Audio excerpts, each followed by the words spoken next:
Good afternoon, sir. I'm Michael Blake Bisen from Animal Science Section D.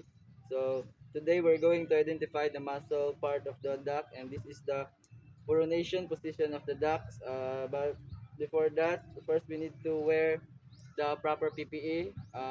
First, the scrub suit, the goggles, and the mask to prevent contamination of the formalin. And so we're going to start first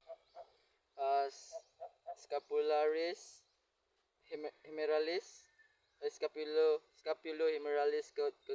caudalis, and latissimus, and rhomboideus,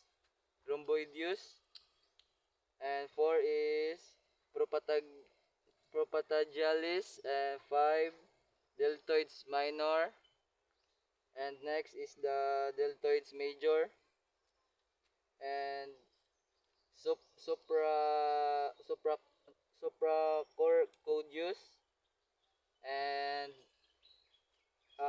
triceps scapularis, and bicep branchi, and supinator. Next is the extensor brachialis alae, the and the abductor alae, and the uh, abductor alae. Next is the uh, abductor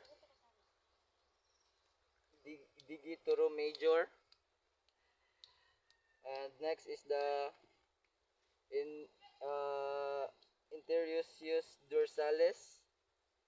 Next is the ulnaris metacarpi dorsalis, and the flexor and the flexor carpillaris, and next is the